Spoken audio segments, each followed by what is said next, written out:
How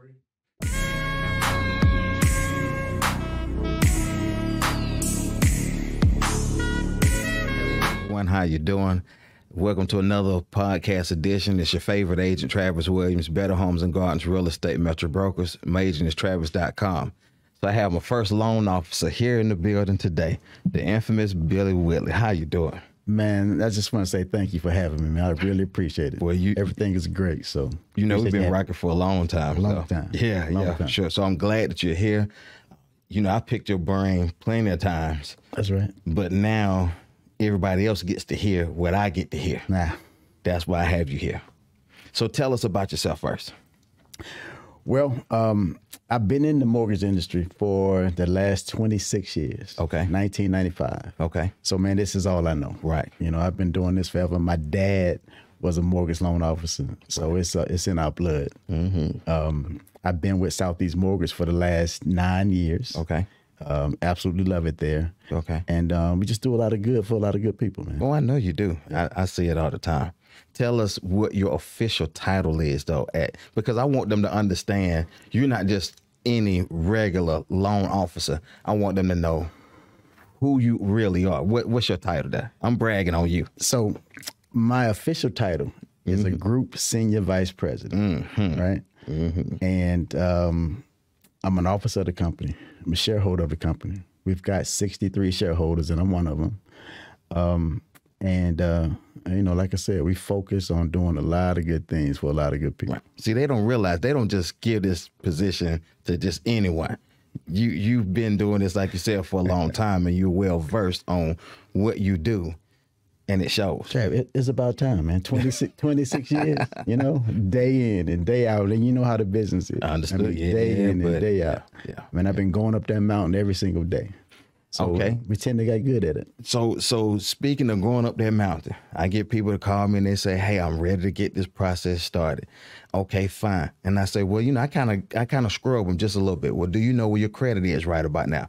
And they say, "Well, you know, last time I checked on this website that gives me my free updates, it says I'm in the mid-5s. What can I do?"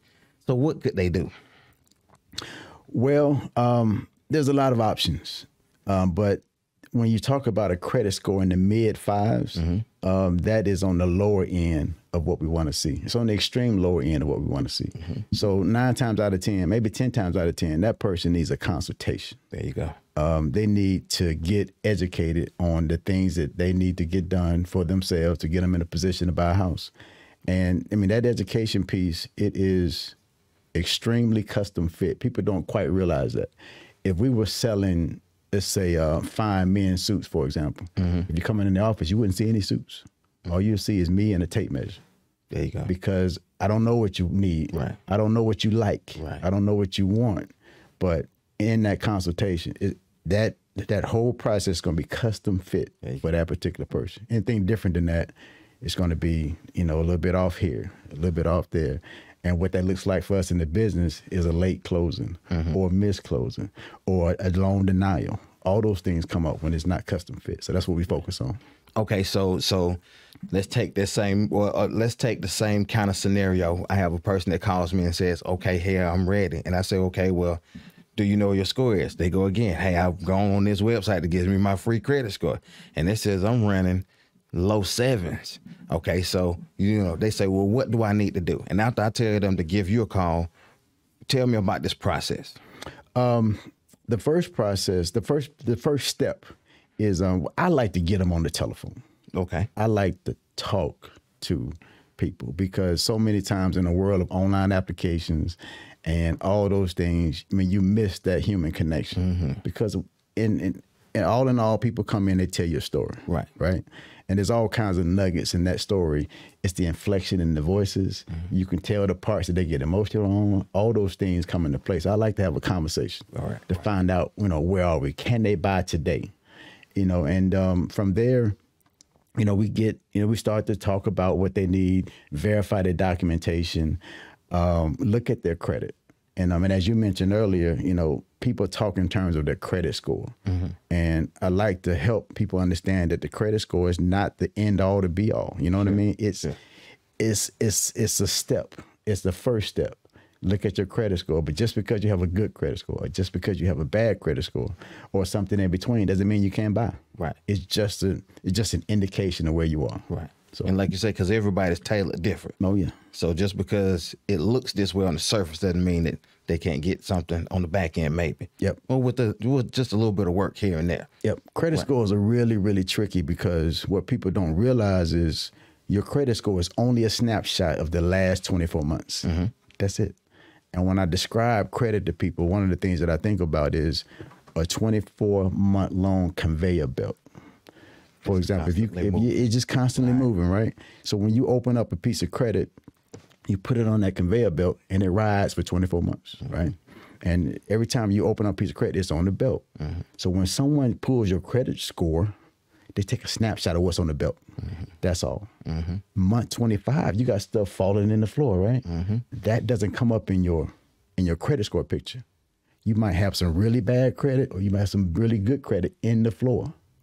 But it's just not a part of your credit score because that's only a snapshot of the last 24 months. Right. People don't understand it. Right. So what happens is when they think they're ready, people call you up and they say, hey, I think I'm ready. You know what they've been doing? They've been going, picking up all this bad stuff that was on the floor. And putting it back. Dusting it all, putting it back on the belt. They think they did a really good thing, right? And they did do a good thing. Right. But that's how a very good thing can ding your credit score, unbeknownst to most people that don't really follow the credit. And that's one of the reasons why I always tell them to speak with a credit person, a loan officer, not just a credit restoration person, a loan officer, because they're going to have to come to you. All roads lead back to you anyway to come and borrow this money. So they might as well start in the beginning to come and talk to you and say, hey, this is what I need to do so that you can advise them what to do, what not to do. Hey, leave that on the floor, pick this one up and fix this one. Don't even worry about it. We're going to scrap everything and we're going to kind of start fresh.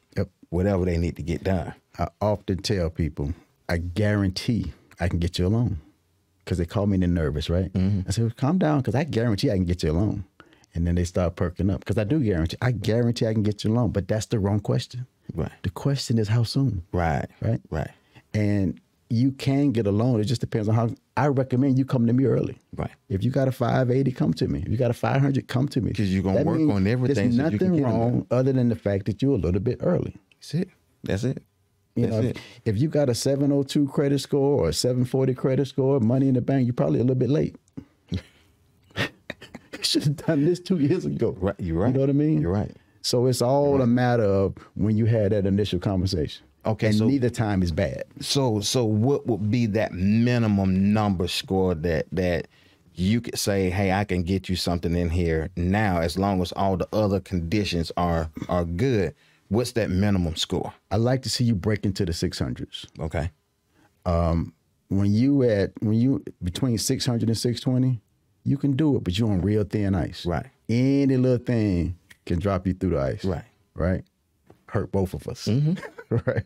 But I like once you get to at least a 620, now we're on some safe footing. Even if the ice cracks, we won't fall through. Right. And we probably can get it done. Right. So 620 is what I like to see. 600 at an absolute minimum.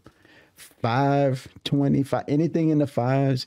I'm not saying you can't do it, but it's going to be a challenge. Yeah, right. We just have to work on it and get some things right. Yeah. Okay. Good. So okay. So they know that they need to have this 620 score just to be on the safe side. They need this 620 score. Yep. Now, what else are you looking for?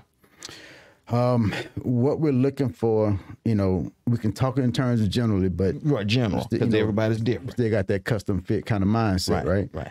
But in general, if you've got those decent credit scores, now we want to know how much money you make. How steady is it? How long you been on your job? Are you self-employed? Things of that nature, because oftentimes it's not about how much money you make, it's how much you can verify. Yeah. Right? Yes. And then it's also a function of how much debt you have. If you got one of them big car notes, $700 a month, okay, no problem. I love it. But you got to have some income to offset. That goes into that debt to income ratio. Correct. And what's that? Tell me what that number is when you're looking at debt to income ratio. What's the minimum? What's the maximum that they can have? I mean, I know that this is something that you do, and this is behind the scenes, behind the golden curtain. Nobody really understands, but they hear those words, the income ratio, and they go, well, what does that need to be? Well,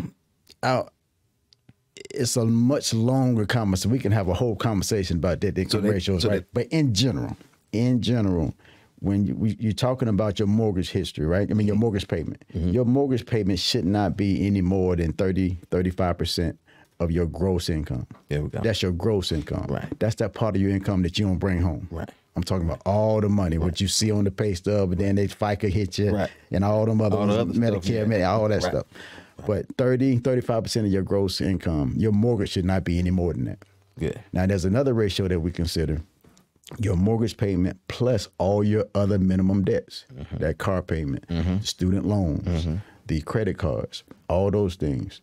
That particular debt to income ratio, the home plus the other debt, should not exceed 45 to 50% of your gross income. So that at least they can kind of give the snapshot of themselves to see where they're looking at and say, hey, you know what, I might need to eliminate this, I might need to eliminate that. Correct. I might need to ask for a raise on my job so I can make more money. Correct. But it all boils down to they need to get in contact with you. No doubt about it. Tell us why we at it. Tell us how can they get in contact with you. Oh man, carrier pigeon. You can do it that way. But it's a lot easier if you just call me. My cell phone number is 770-855-6621. Say it again for those in the back. 770-855-6621. You can call me on my cell phone. You can send me a text. My email address is simple, billy.whitley@southeastmortgage.com. Instagram, Facebook, LinkedIn, all of that stuff, you can find me by my name, Billy Whitley. Or they can give me a call because, you know, I'll direct. Call Travis and Travis circle you right back to me. I surely will. Yeah. I surely will. Now, is there anything that you might want to say to anybody just in general, just a general statement that you might want to say that would help them, I guess, steer them in the direction of, instead of sitting on the couch, let's get up and let's go? Make up your mind, right? Make up your mind that you are going to own where you live. Just make up your mind. There you go. It's going, and if you make up your mind first, now everything is going to start moving in that direction. Right. Your whole subconscious is going to start working on getting that. Right. Then the next thing to do is talk to somebody. Right. If you don't get help here, get help somewhere. Somewhere. Right. And I always tell them, buying a house is a sacrifice, because when they talk to you and you give them this number and you say, hey, here's where you are, whether they like it or not, you know, it's a sacrifice, because they have to realize that now they also need to save money too, because this is going to be a life-changing event for them. You know, this isn't like buying a car. This is a 30-year commitment, whether you stay in it for 30 years or not. But once you get a taste of home ownership, you don't want to give it up. Yep. So it's a lifestyle change to where you might as well go ahead and start adjusting your mindset now. No doubt. You go ahead and do it now. Get ready for it, because home ownership is a vital part of life. And the money part, we hadn't talked about that yet. But in this market, right? I'm bringing you on again. The whole market is basically turning its back on folks that don't have cash. Right. You need to have some cash. You need to have some reserves. You need to have money at your disposal. When you got your money coming in and the money's going out, it should be something left. If it's not, if your credit card balances are rising, then that's a warning sign. The check engine light is on. I'm not saying you're going to be stranded, but the check engine light is on. Don't ignore it. If you're not saving money, how can you fix a refrigerator when it breaks? Exactly. How can you get an oil change when you need it? Exactly. All those things that come into play. So that conversation with somebody is key. Oh, yeah, no doubt, no doubt. Well, see, you started touching on something we're going to talk about the next time.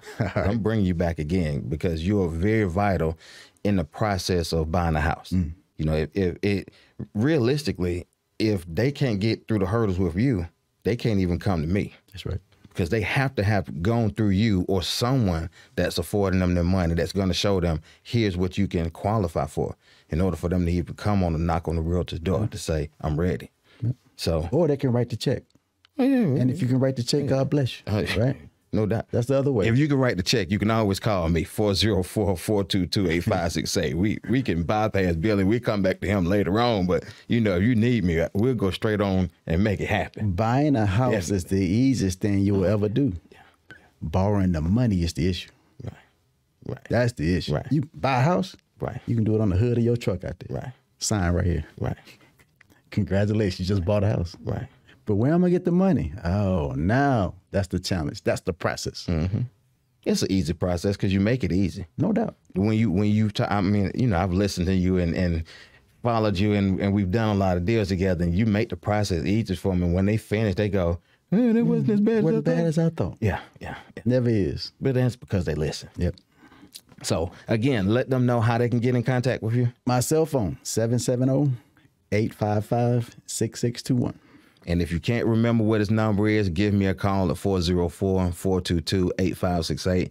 Go to my website, myagentstravis.com. You know you can always find me on Instagram and Facebook or out in the street somewhere because I'm always in your local area. And until the next time, I appreciate you being here. Hey, man, appreciate you. Really Thanks for having me, brother. Really do. Appreciate it. Okay? All right. We'll talk to you all next time. And again, if you need me, give me a call, 404-422-8568. Talk to you next time.